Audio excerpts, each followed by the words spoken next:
Africans in the African diaspora. Also, greetings to the ground forces and volunteers for a very important political project which we are engaged in now, which is referred to as the Maibuye consultation process. My name is Nico Floyd Shivambu. I'm currently the national convener of the Maibuye consultation process. So today, the 26th of June 2025, is a very important day. It's a day that marks exactly 70 years since the adoption of the Freedom Charter. The Freedom Charter is a very important perspective in the politics and history of South Africa. So today we are launching a political education series which will be presented by various leaders and activists and experts that are in pursuit of total emancipation and freedom in South Africa. So we're using today to at least give some key highlights in terms of the issues that are of relevance. And of relevance today because it is the 26th of June, is the adoption of the Freedom Charter by the Congress of the People, which took place in Kliptown, just here in Johannesburg, where delegates from different parts of South Africa adopted a charter that got to reshape the politics of South Africa. I think that before we get into the details of the adoption of the Freedom Charter, let's perhaps highlight something which is very important in terms of this political education series, which we are launching today and will be presented by different people, not only by myself, but by different people.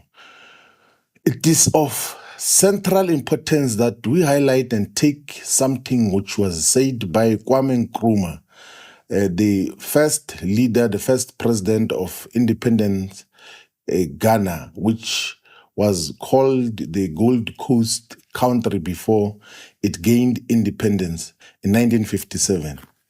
He said that the people must be brought to understand the true nature of their situation, the causes of their oppression, and the necessity for revolutionary change.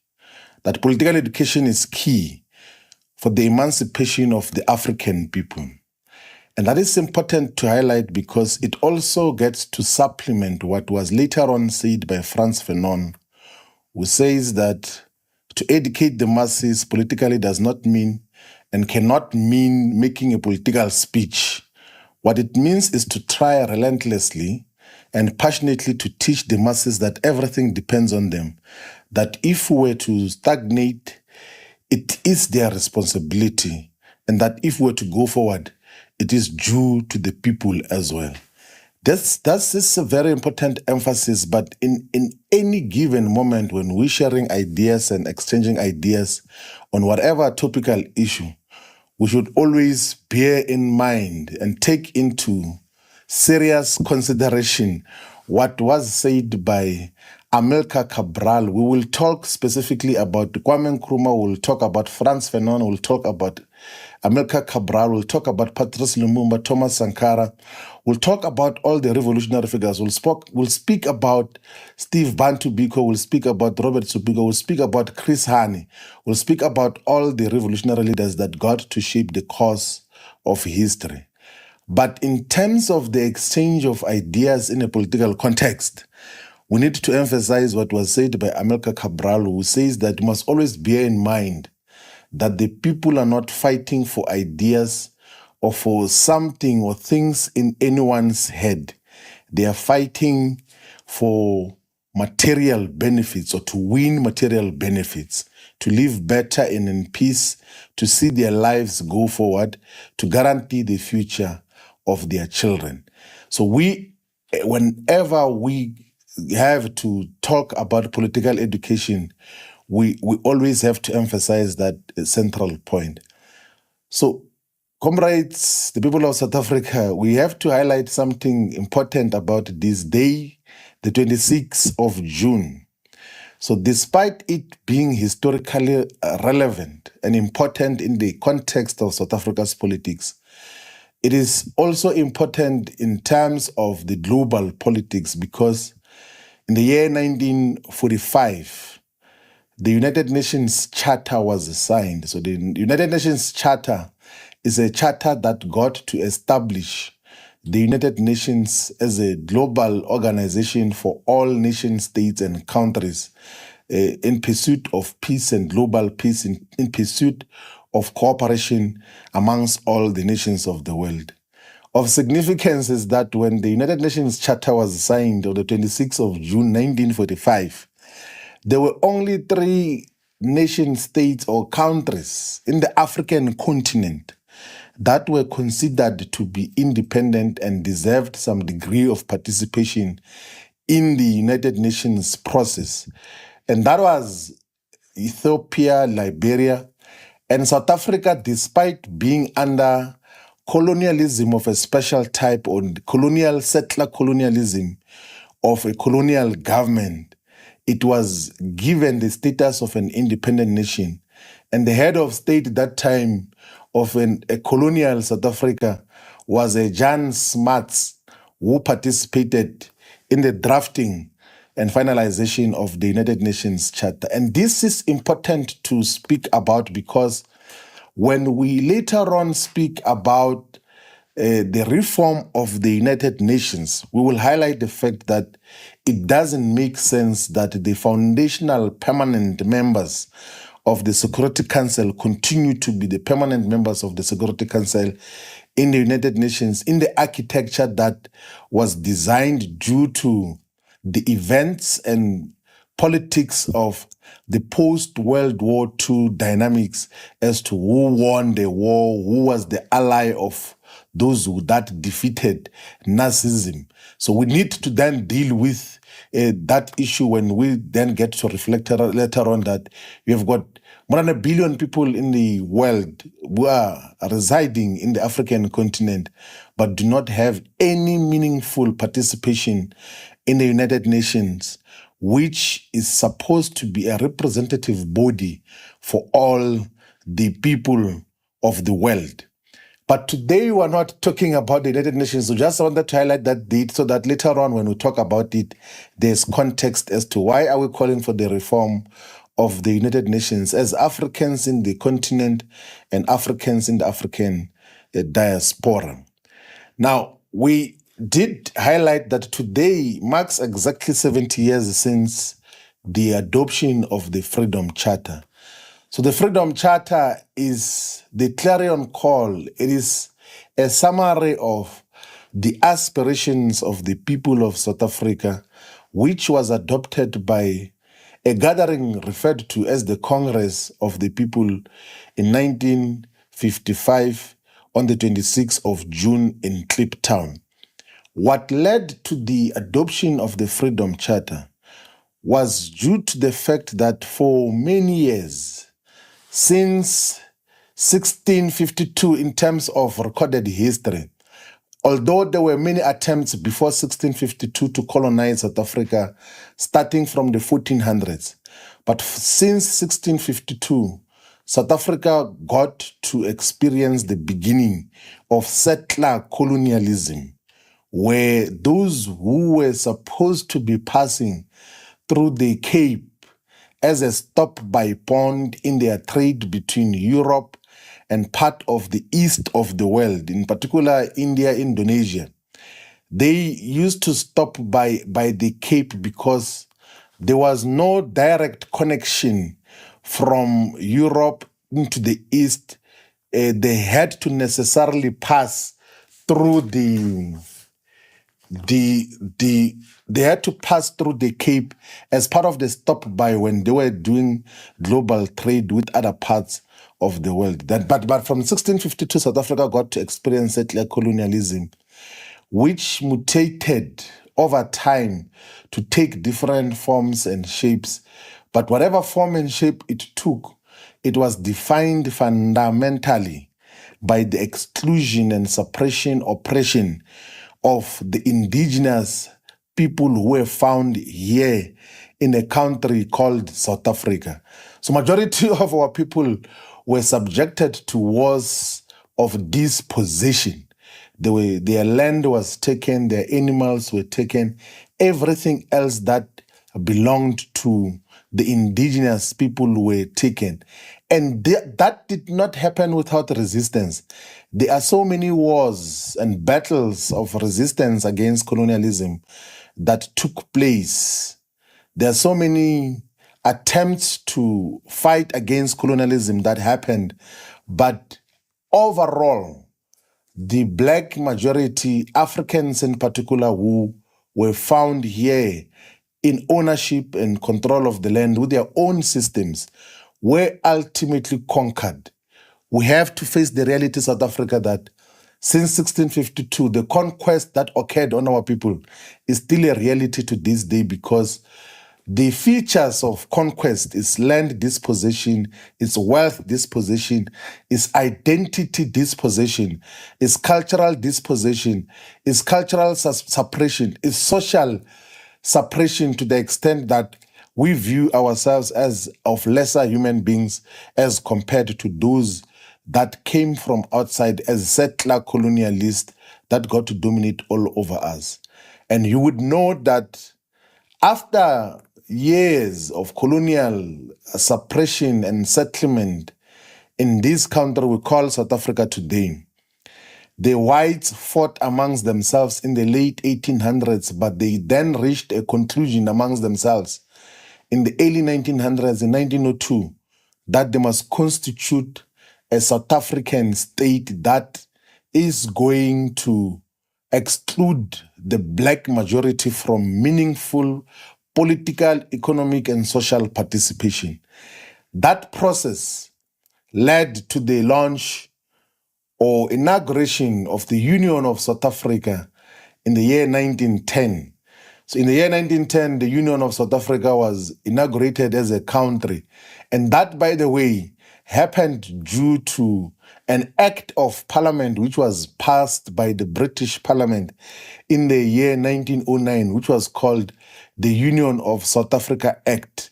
The Union of South Africa was a product of the unification of the colonial settlements of the Cape, which to this day is still the Northern, Eastern, and Western Cape, of the Natal colony, which is constituted by majority of what is the province of KwaZulu-Natal, but also of Transvaal and the Orange River colony.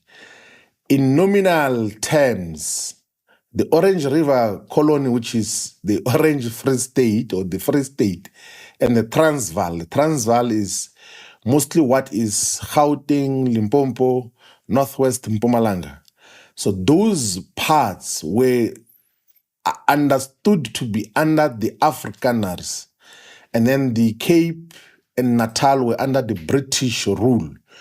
But after the passing of the Union of South Africa Act of 1909 and the establishment of the Union of South Africa as an independent nation state, it then got to unify the four colonies to constitute the Union of South Africa. So South Africa was not that time referred to as the Republic of South Africa. It was called the Union of South Africa. They, of course, in their conclusion of such a deal, they got to subdivide the capitals as to where the capitals should be in South Africa. That is why you have got the legislative capital being Cape Town, you have Pretoria as the administrative capital, and you had Bloemfontein on behalf of the Orange River colony as the judicial capital.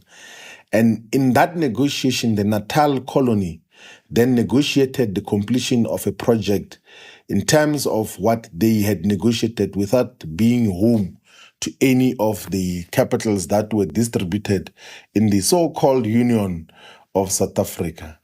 And as a result of the formation of the Union of South Africa, black people, Pixley Kaisaka Seme, led the process of saying that black people should organize themselves to constitute a resistance movement as a political party which will resist the colonial settlement in the Union of South Africa. This is very important before we give clearer context to the Freedom Charter.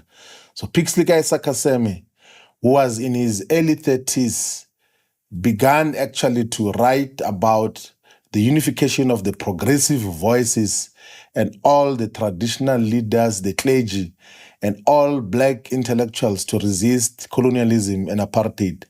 The processes that was led by Pixley Kaisaka led to the formation of the South African Natives National Congress, which was launched on the 8th of January 1912 in Bloemfontein. It was later on renamed the African National Congress in the year 1923.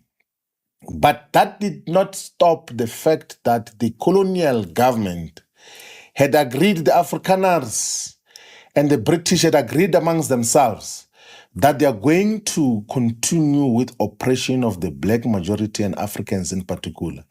They forced our people into waged labor because they introduced all sorts of taxes that our people must not be able to live subsistence lives without reliance on a wage so that they can pay the colonial government some taxes or levies that were demanded from them or face some degree of punishment or arrest if they did not do so.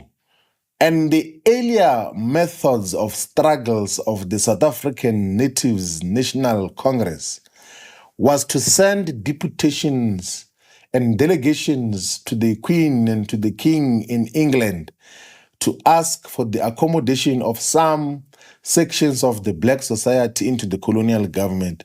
That method of struggle did not bear anything. In 1913, they passed the apartheid colonial government, let's say the colonial government in context, passed the 1913 Land Act, which dispossessed majority of our people, the black populations, Africans in particular, of their land, and made it legislation now that the land belongs to the colonial settlers.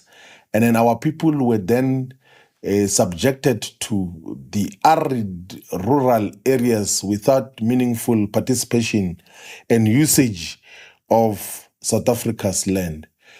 So whilst there was no political rights that were given to black people who constituted more than 80% of the population, in some instances even 90% of the population, black people were not allowed to participate in elections. They were not allowed to vote and be voted. They were not allowed to stand for government. But within themselves, white people were having elections after every 5 years. And until the year 1948, the winners of those white-only elections were predominantly the British descendants of colonial settlers. But in 1948, then under the leadership of a racist colonial settler called D.F. Malan, the Nationalist Party, which represented Afrikaner interests, won elections and began to institutionalize and make harsher the colonial rules that existed before. And part of what they got to do was to pass a law called the Group Areas Act. The Group Areas Act got to segregate people according to color, saying that black people must stay this side, colored people must stay this side, Indian people must stay this side, white people must have their own areas. But also got to introduce the white-only beaches and white-only amenities. There were certain things that were reserved for white people only under this Group Areas Act. And they also introduced something called the Population Registration Act, which then got to now solidify that is black, Indian, colored, and white with certain benefits reserved for white people only. So if you see on the images of apartheid, something that says whites only or no blacks allowed, Europeans only, was as a result of the laws that were passed by the Nationalist Party government, which had won elections in 1948. In 1950, they passed an act of parliament called the Suppression of Communism Act. But that suppression of communism act was not suppression of communism, was a suppression of any resistance to apartheid. Anyone who criticized apartheid was considered a criminal. Anyone who got to stand up against apartheid was considered to be committing a felony, was considered to be of resistance to the apartheid system, and then they got to criminalize and arrest lots of people, including those who will just possess a document that would be advocating for change. As a result, the Communist Party of South Africa was banned in the year 1950. And the South African Natives National Congress, which by that time was now called the African National Congress, through the agitation that came with the earlier launch of the Congress Youth League in 1944. So the Congress Youth League was launched in 1944 with at the forefront with Walter Sisulu, Oliver Tambo, Mxolisi Majumbuzi, A.P. Mda, Robert Sobukwe, Robert Risha, and a variety of other prominent leaders that got to agitate the direction of the ANC from being a peaceful organization into now a defiant organization, to the extent that even a defiance campaign was launched to resist apartheid.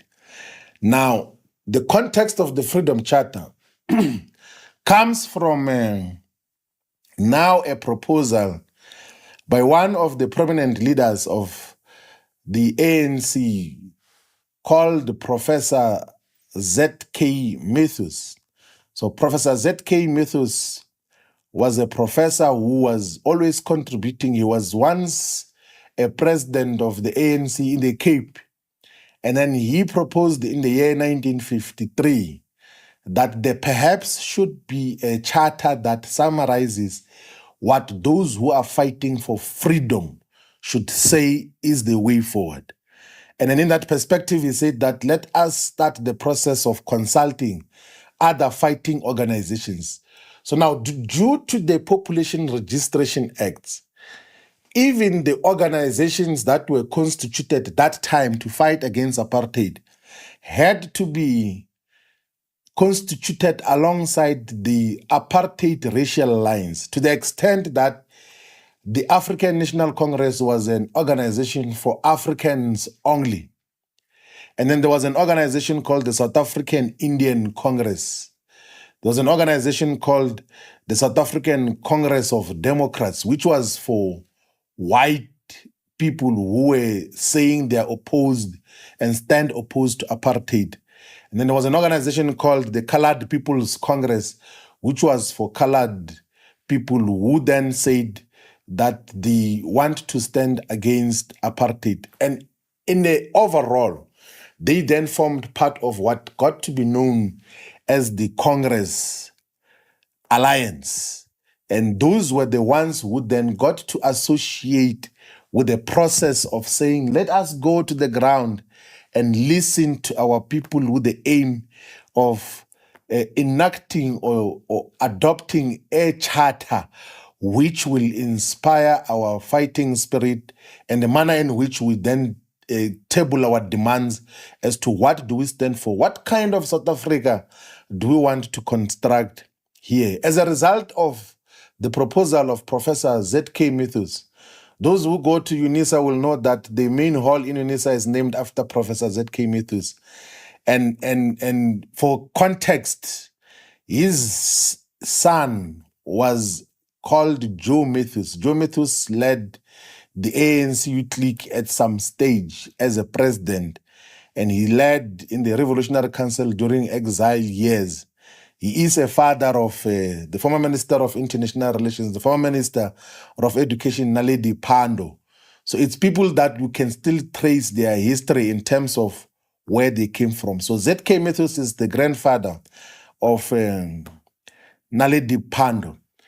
So as a result of that proposal, a National Action Council was constituted of all these Congress Alliance components that we spoke about: the African National Congress, the South African Indian Congress, the South African Congress of Democrats, the Colored People's Congress, but also later on got to be joined by the South African Congress of Trade Unions, SACTU.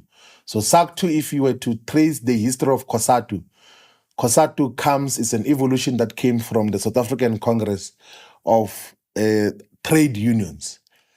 And after the proposal of ZK Mythos in early 1954, and in early 1955, there was then a beginning of mass grassroots campaigns that were led by the National Action Council.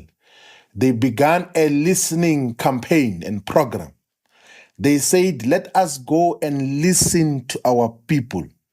So there is absolutely nothing wrong with political movements listening to the people. They said, let us go to the ground and listen to the people as to what do they want to see as freedom, what do they want to see as rights, what do they want to see as privileges that they must enjoy out of this country called South Africa.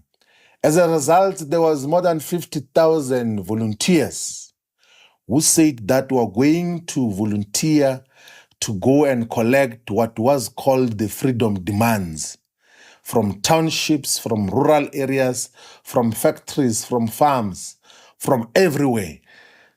So the Freedom Charter is a result of a nationwide collection of freedom demands that came from different areas. And the demands that came from the different people and different constituencies were written in small pieces of paper.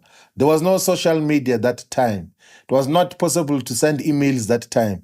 So people will go and write in exercise books and informal documents and giving demands and receiving demands on the land, on education, on wages, and also on equality. And then there was also an establishment of the committees, organizing committees under the National Action Council, which were coordinating in the then 3 provinces of the Transvaal, of the Cape, of Natal, and the Orange Free State. They were coordinating and submitting all the demands that were given by the people in terms of what got to happen. And from the mid-1954, the year 1954, then the process of drafting the Freedom Charter began. And the drafting team included, again, Professor Z.K. Matthews. It included Ruth First.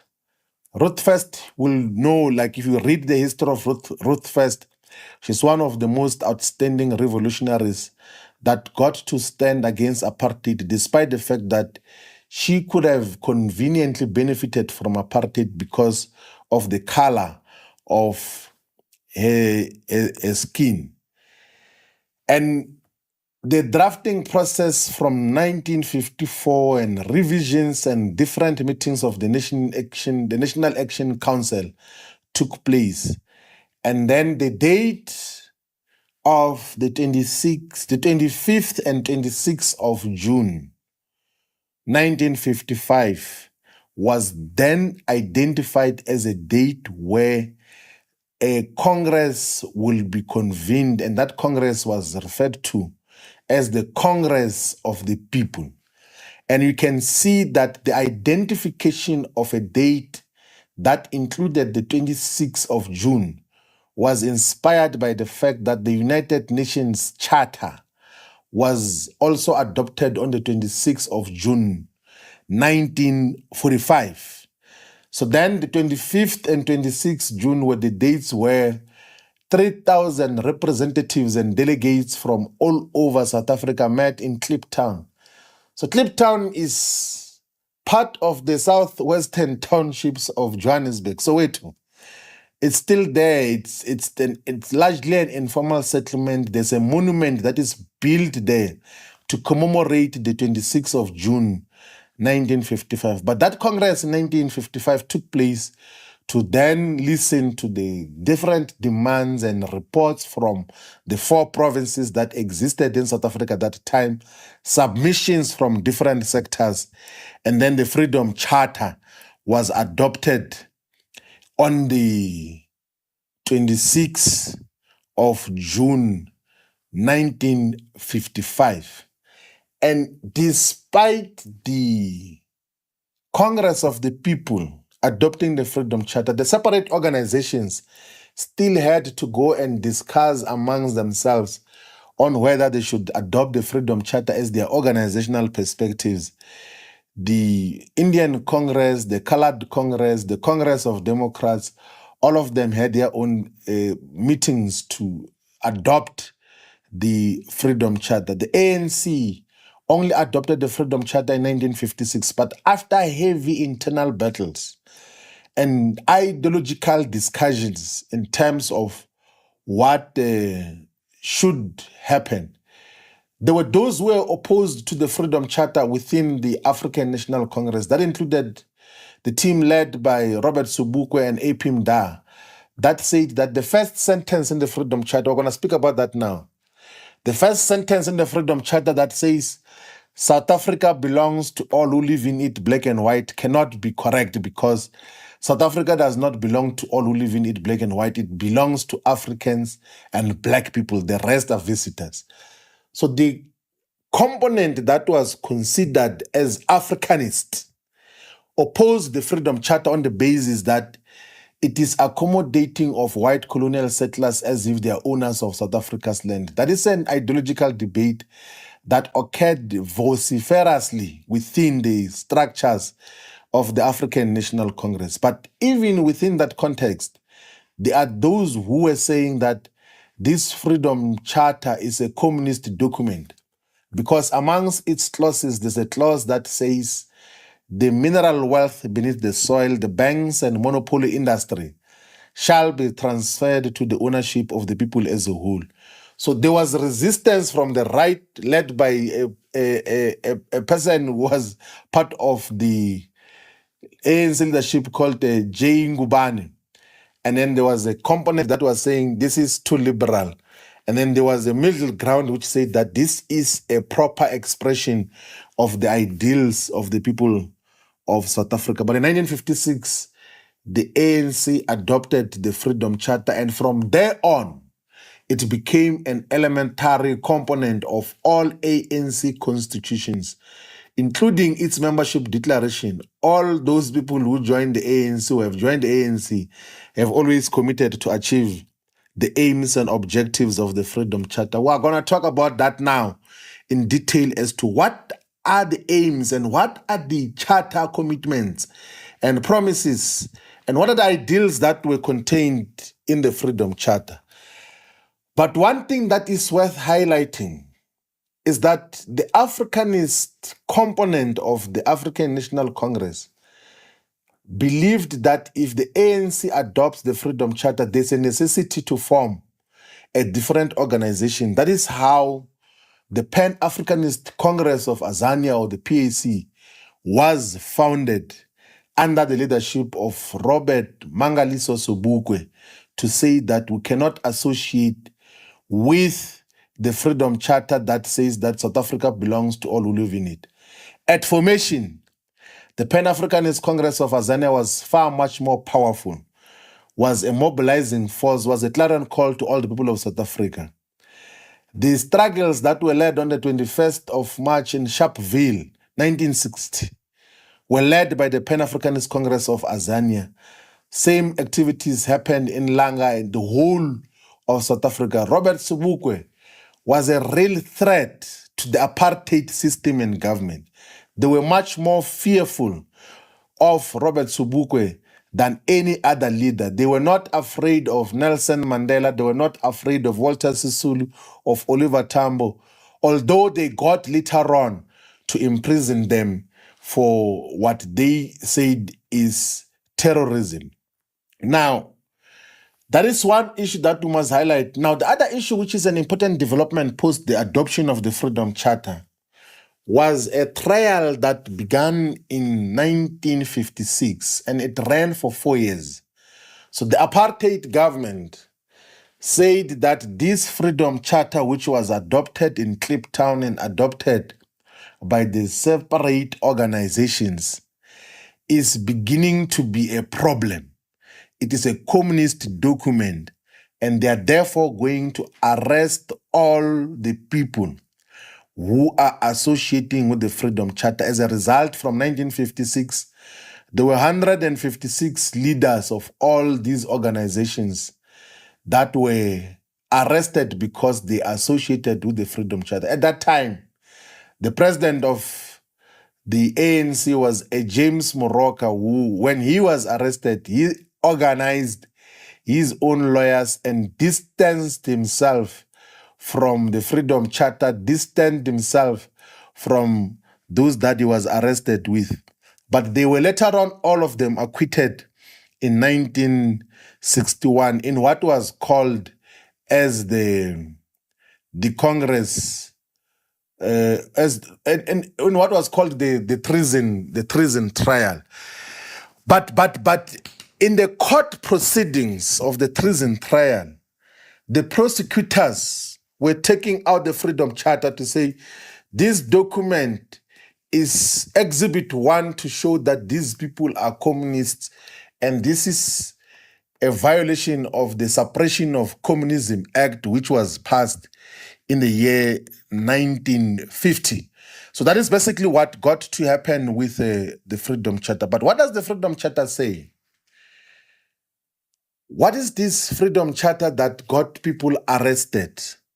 What is this Freedom Charter that became a rallying point of all the liberation forces? I must highlight, maybe before we get there, that when the United Democratic Front, UDF, was founded in 1983, it got to have affiliate organizations from all corners of South Africa.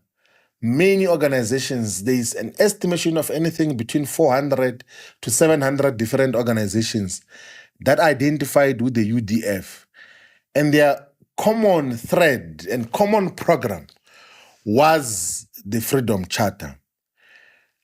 The other components that got to be founded and to join into the Congress movement, the Congress of South African Students, which is COSAS, the South African Students Congress, which is SASCO, the Congress of South African Trade Unions, the Congress of Traditional Leaders in South Africa, which is Contraleza, the South African Sports Congress, the South African Writers Congress.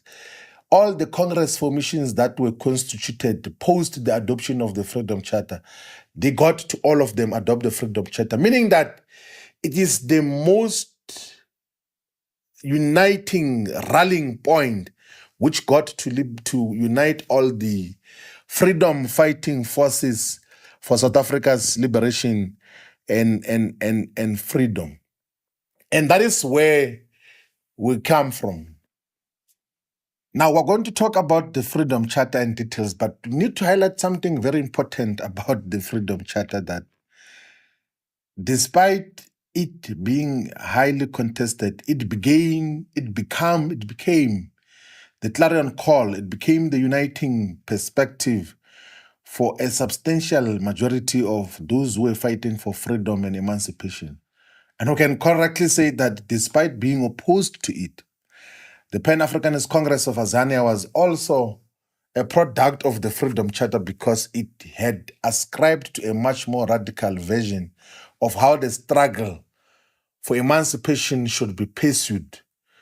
And you would know that after the Sharpeville massacre on the 21st of March 1960, on the 8th of April 1960, the apartheid government banned all political organizations. So political organizations that stood opposed to apartheid, all of them were banned. They were not allowed to exist. And in the intervening period from the early 1960s, activism mostly shifted to students in institutions of higher learning. That is when there began to be the rise of the likes of Steve Biko to lead the South African Students Organization, which was a breakaway from an organization called NUSAS, which was the National Union of South African Students. And SASO, the South African Students Organization, gave birth to an organization called Black People's Convention, BPC, which was now a rallying point under the overall ideology of Black consciousness to be the mobilizing instrument amongst our people. And a distinct issue which we must highlight is not a diversion about the BPC, is that it was also involved in community projects on healthcare, on assisting our people with schools assistance programs, with a variety of social assistance programs that were led during that period. They also even got to launch something called the Zimele Trust under the guidance of the Steve Biko's BPC in that particular period. And 1976, June 16, was influenced by the Black Consciousness Movement. Those that associated with the Congress Alliance did not approve necessarily of what happened in June 16, 1976. But what they did after the June 16, 1976, they began to appreciate that students at pre-secondary level can be instruments of revolution, can be mobilized into a formidable force that can fight against apartheid. Hence, the process of launching the Congress of South African Students, COSAS, began, inspired by the courageous struggles and confrontation of apartheid of the June 16 generation that confronted apartheid under the leadership of Tsitsi Mashinini, Kgotsose Ahlula, and many other revolutionaries that got to play a role at that particular time. COSAS associated with the Freedom Charter from day zero, and that was launched in 1979. In 1983, there was a launch of a front, an organization, a proper revolutionary front anti-apartheid movement called the United Democratic Front.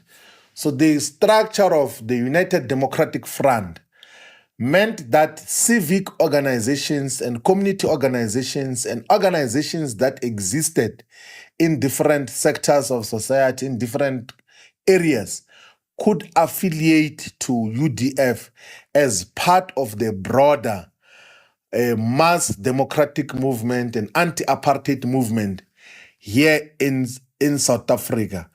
And the UDF's overall and uniting component was the Freedom Charter. Part of those who belonged to the UDF as organizations was a prominent organization called the Port Elizabeth Black Civic Organization, PEBCO.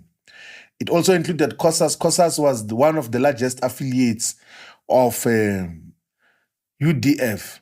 There was something also called the Federation of Transvaal Women. There were many trade unions that got to associate with UDF, and a variety of different congresses, Soweto Youth Congress, Cape Youth Congress, a variety of Durban Youth Congress, and different areas, Eastern Youth Congress, they got to affiliate with the UDF as part of the rallying point, and their uniting factor was the Freedom Charter. So what is this Freedom Charter which we say got to unite all the fighting forces? What does it say? And why did it got to define South Africa's politics?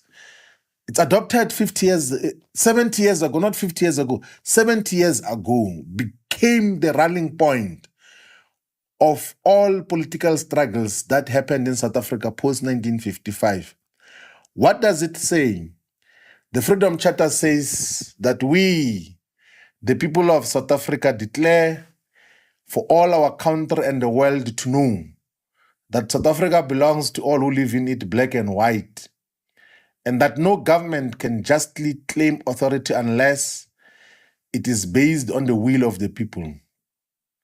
The Freedom Charter says that our people have been robbed of their birthright to land, liberty, and peace by a form of government founded on injustice and inequality, and that our country will never be prosperous or free until our people live in brotherhood, enjoying equal rights and opportunities. It says that only a democratic state based on the will of the people can secure to all their birthright without distinction of color, race, sex, or belief. And then in the introduction, it says that we therefore, as the people of South Africa, black and white, together equals, countrymen and brothers, adopt this Freedom Charter.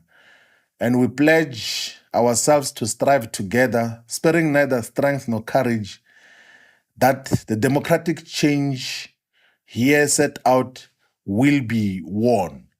Now, that is a broad introduction of the Freedom Charter, but the essence of it, in terms of what it says, it then has a section that says, the people shall govern, that everyone, because at that time, black people were not allowed to participate in elections. They were not allowed to participate as voters and those who get voted. And then it then says that the people shall govern, they must be allowed to participate in elections. I think maybe let us take it this way so that we don't spend a lot of time on this. Let's deal with major sections of the Freedom Charter and give a critical review now. That here is a struggle that was fought primarily and more essentially because of the Freedom Charter. And then political power is attained in 1994. Did the Freedom Charter ideals get to be achieved? I will read the exact parts of what the Freedom Charter says and then provide a critical review in between instead of reading the entire section and come back to do a review later. So we'll do it dynamically or dialectically in a way that will then begin to reveal that it is beyond evident, it is beyond reasonable that majority of the Freedom Charter objectives which were fought for, which got so many people exiled, killed, banned, like separated from their families. A clarion call that united South Africa did not get to become a government program or politics of South Africa, even when people had lost their lives. People had sacrificed for this Freedom Charter. On the people shall govern, it says that the people and every man and woman shall have the right to vote for and to stand as a candidate for all the bodies that make laws. Well, we can say that to some extent such is achieved, but you know that there's a very close relationship in South Africa today between money and electoral office. Those who seem to dominate elections, whether inside political parties or even in real elections, are those that have resources. So that objective as well is not giving the essence of what was intentioned. But also the people of South Africa are not governing. And this is demonstrated as well by the simple fact that in South Africa you have got more than 40 million adults, people who are above the age of 18 and are eligible to vote. In the past elections, there were less than 18 million people who voted. So more than 50% of eligible voters in South Africa are not participating in elections. They are not governing, they don't have a voice. Even the less than 18 million who vote, the only time they participate in determining government is on the day of elections. And after that, they are not consulted. There is no consensus sought from them as to what is to be done. A prime example that we got to even listen to from some of the senior church leaders in South Africa is after the 2024 general elections, there was no outright winner, and a team of very small politicians go and discuss by themselves. They don't go back to constituencies and say, now that you did not elect us to be government, what do you advise we do as political parties? They go and have elite discussions and constitute the so-called government of national unity to the exclusion of majority of our people because they think that voting is an expropriation without compensation of the vote and the right to govern. Are the people of South Africa governing? We should ask that question. If the aim of the Freedom Charter that the people shall govern is being realized, are you governing wherever you are? Are you government wherever you are, or you have just voted for a government and do not have a say on what that government does? The other commitment of the Freedom Charter is that the all national groups shall have equal rights. Whilst the rights are written in the Bill of Rights in the Constitution of South Africa, in real terms, we do not have equal rights in South Africa. Those who are beneficiaries of the system of apartheid and colonialism continue to occupy the same position. There's nothing that has changed. So it means the Freedom Charter objective in that regard has not been realized. That section says that all apartheid laws and practices shall be set aside.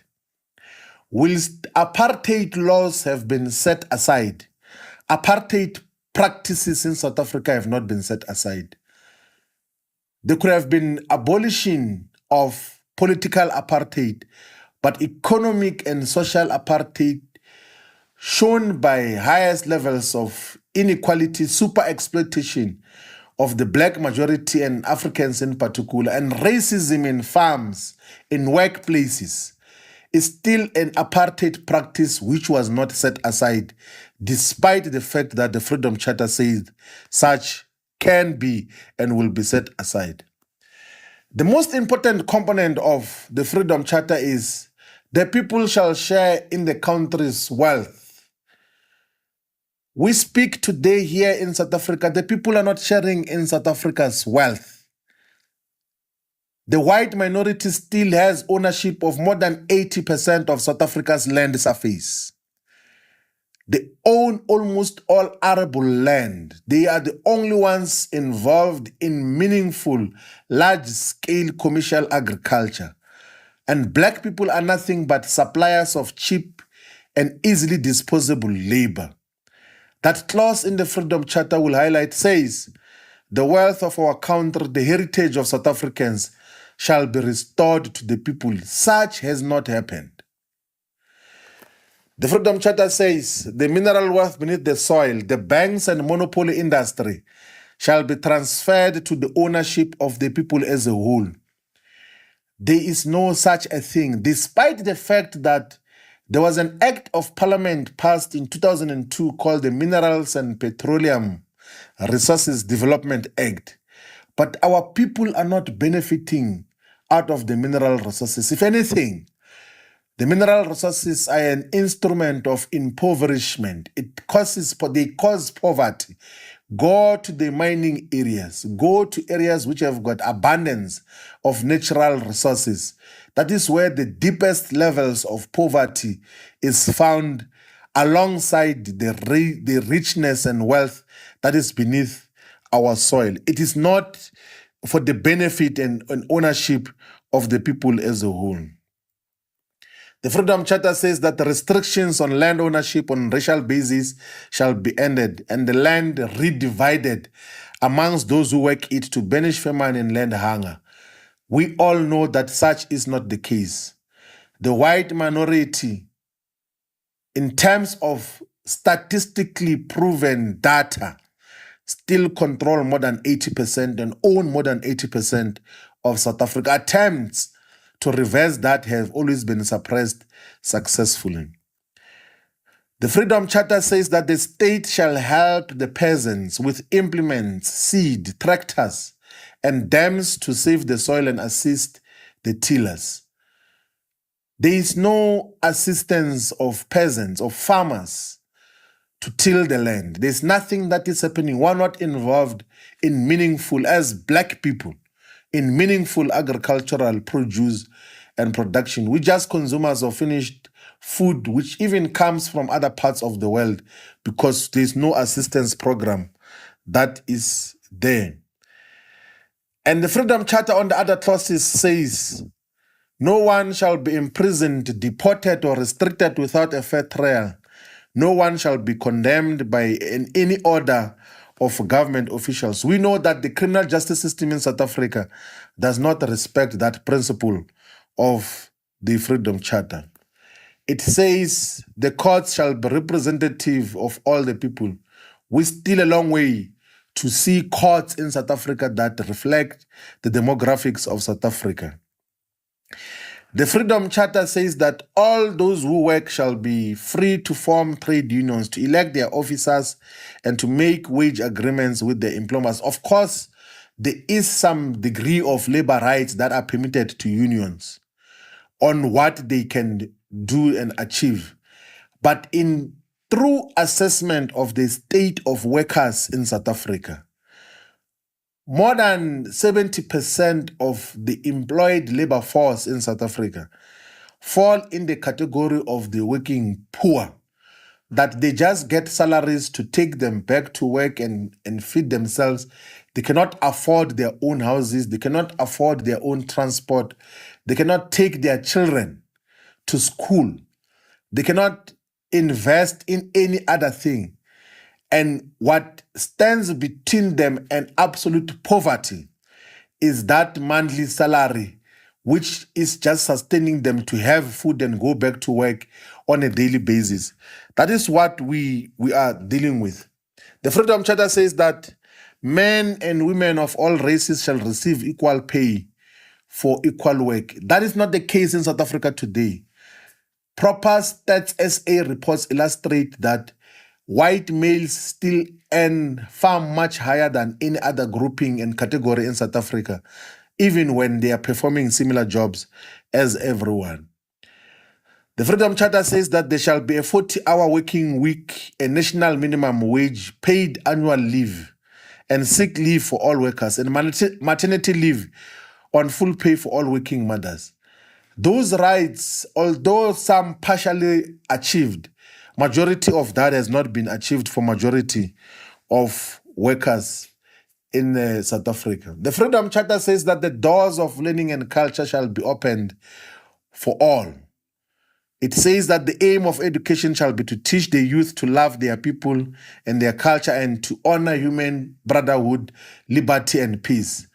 The doors of learning and culture are still not yet opened for all. The Freedom Charter emphatically says education shall be free, compulsory, universal, and equal for all children. And higher education and technical training shall be opened to all by means of state allowances and scholarships awarded on the basis of merit. Whilst there have been introduction of a loan scheme called the National Students Financial Aid Scheme to assist those that go to post-secondary level and training education system, there is a substantial number of South Africa who are denied an opportunity to pursue further education and training.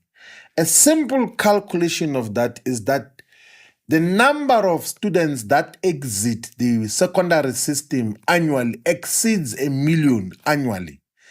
But the number of spaces available at post-secondary level and training spaces, whether it's TVET colleges, universities, and universities of technology, is almost always less than 300,000. And what then happens to the 700,000? There is no active program to integrate our people into the mainstream educational system. The Freedom Charter 70 years ago said that adult literacy shall be ended by a means of mass state education plan. We do not have such.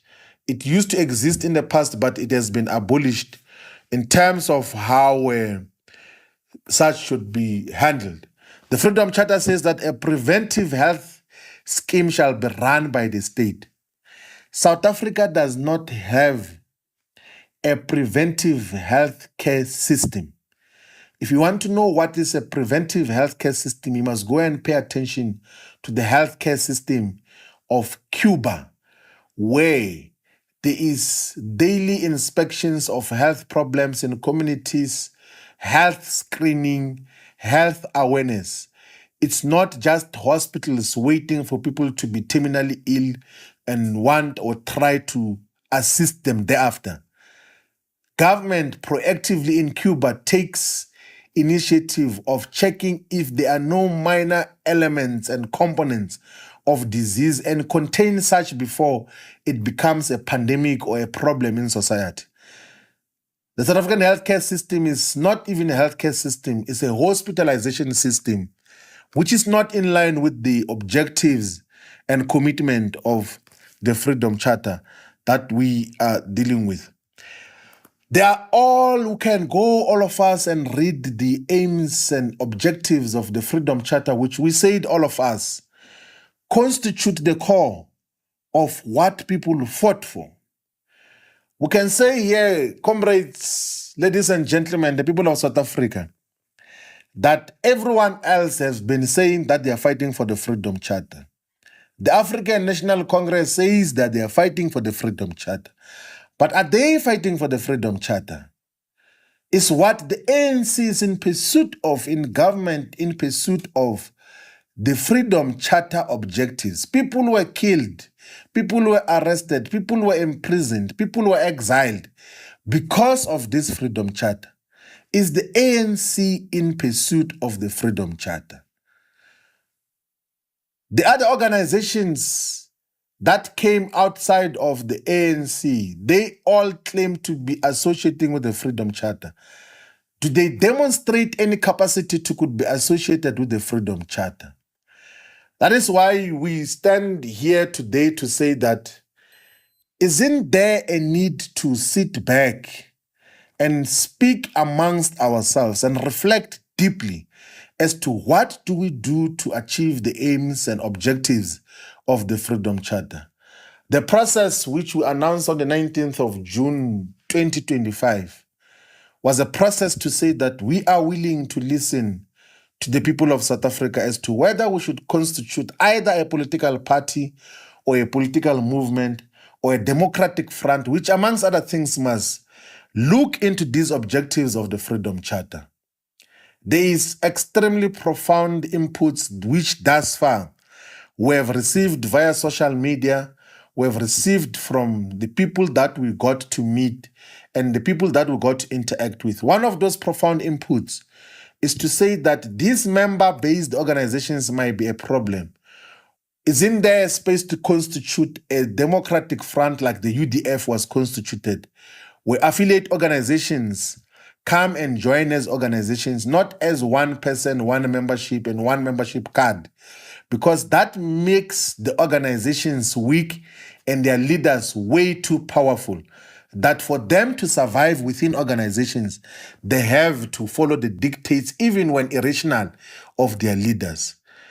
South Africa, we are calling on all of us again that, inspired by the fighting spirit of those who fought for the Freedom Charter and fought within the confines of achieving the aims and objectives of the Freedom Charter, let us shape a new movement. The phenomena which we have introduced of recruiting volunteers from all over South Africa and putting structures for a national consultation process is not new with Maibuye. It's a process which we learn from those that came with the Freedom Charter. Before the Freedom Charter was adopted as a framework, as a perspective to inspire the struggle for freedom, it had 50,000 volunteers who went to the ground to look for freedom demands. That is why we now, as Maibuye consultation process, are in the process of identifying volunteers, and we will, during the course of this week, announce the process as to what is to be done. But one thing that we must all keep in mind and be patient about is that let us internalize and understand what is this struggle all about. It's not just about quick wins. There must be systematic and systemic changes that are brought about in society. And at the end of the day, the measurement of the impact of those can and will only be seen by how the lives of our people are changed. Everything else that we do as a political leader must be measured on the impact such has on the lives of our people. So we're calling on all of us to contribute to the Maibuye process, Let's continue to teach ourselves in terms of the Freedom Charter and the perspectives. I had thought that those who want to read in deeper detail the actual documents and the processes that were followed in the drafting of the Freedom Charter, who said what, where, how the freedom demands were collected, the minutes of the National Action Committee. You must look for this compilation of books. I think there's about 5, if not 7 volumes. They are called From Protest to Challenge. So number 3, volume 3 of From Protest to Challenge gives a clearer perspective as to all the processes that were engaged in before the Freedom Charter was adopted. We will, of course, give the link to those who want to make follow-up as to where they can get the book.